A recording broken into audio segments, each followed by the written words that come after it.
Hello viewers, welcome back to my channel Tumpa Dutta lifestyle and makeover. কেমন আছো সবাই? আশা করছি সবাই খুব ভালো আছে, আর আমিও ভালো আছি। চলে এসেছি নতুন একটা ভিডিও নিয়ে। ভিডিওটা স্কিপ না করে পুরোটা দেখতে থাকো। আর হ্যাঁ বন্ধুরা, তোমরা অবশ্যই আমার চ্যানেলটা সাবস্ক্রাইব করে দাও। সাবস্ক্রাইব করে আমার পাশে থাকো। তোমাদের পাশে থাকো আমার জন্য অনেকটা জরুরি। প্লিজ চ্যানেলটা সবাই সাবস্ক্রাইব করে দিও। তো তোমরা থাম্বনেল দেখে বুঝে ফেলেছো যে আমি কি ভিডিও নিয়ে চলে এসেছি। মানে নাভির আকার দেখে কি বোঝা যায় ছেলে হবে কি মেয়ে হবে, কিন্তু অনেক ক্ষেত্রে, বেশিরভাগ ক্ষেত্রে কিন্তু নাভি থেকে বোঝা যায় ছেলে হবে না মেয়ে হবে। তো আমি ওটা নিয়েই আজকের এই ভিডিওটা করব। তো আমি কিছু আগের প্রশ্নের উত্তর দিই। আমাকে অনেক প্রশ্ন করে, সেগুলোর উত্তর কিছুটা। অনেকে জানতে চেয়েছিল যে দিদিভাই তোমার বেবি কোন দিকে বেশি নড়াচড়া করতো। আমার বেবি না বেশিরভাগ ডান দিকে, আর হচ্ছে নাভির নিচটায় ডান দিকে বেশি নড়াচড়া করতো, কিন্তু বাঁ দিকে কম।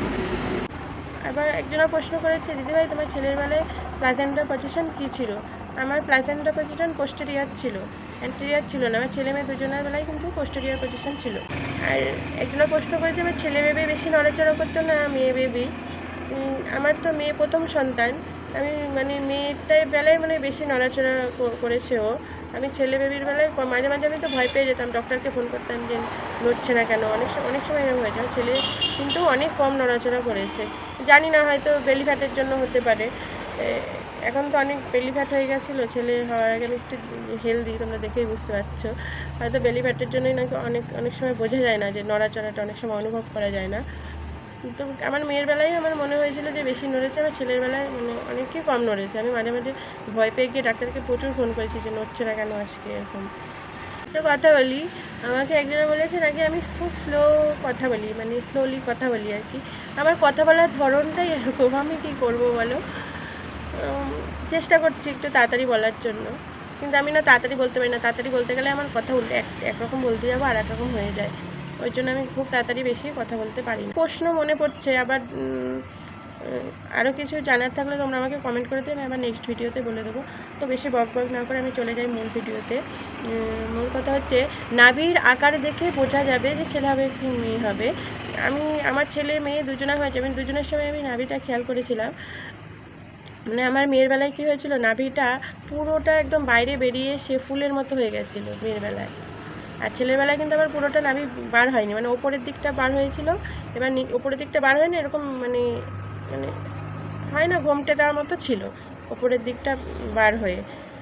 আর সবসময় মানে আমার জানা মতে বা দেখেছি আমি অনেক, যে যদি নাভিটা মানে বাইরে বেরিয়ে একদম ফুলের মতন ফুলে ওঠে তাহলে মেয়ে হবে। আমার কিন্তু মেয়ের বেলায় তাই হয়েছিল। আর যদি নাভিটা মানে একদম সমান থাকে পুরো, মানে ভেতরেও না বাইরেও না, পুরো একদম সমান, তাহলে কিন্তু ছেলে হয়। আবার যদি নাভিটা বেরিয়ে এসে ঘোমটার মতো থাকে, মানে উপরের পোর্শনটা ফুলে এরকম নিচু হয়ে ঘোমটার মতো এরকম টাইপের থাকে, তাহলে কিন্তু ছেলে হয়। আর যদি একদম ভেতরে গর্তের দিকে ঢোকানো থাকে তাহলেও মেয়ে হয়। আবার যদি বাইরে বেরিয়ে এসে একদম ফুলের মতো ফুটে যায় তাহলে কিন্তু মেয়ে সন্তান হয়। তো তোমরা বুঝতে পেরেছো আমি কী বলে।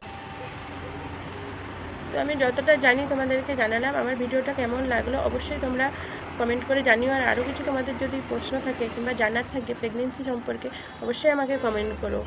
তো টাটা, সবাই ভালো থেকো, সুস্থ থেকো। আর আমার পক্ষ থেকে হবু মায়েদের অনেক শুভেচ্ছা, অনেক সুস্থভাবে মানে তোমাদের প্রেগনেন্সি জার্নিটা কাটিও।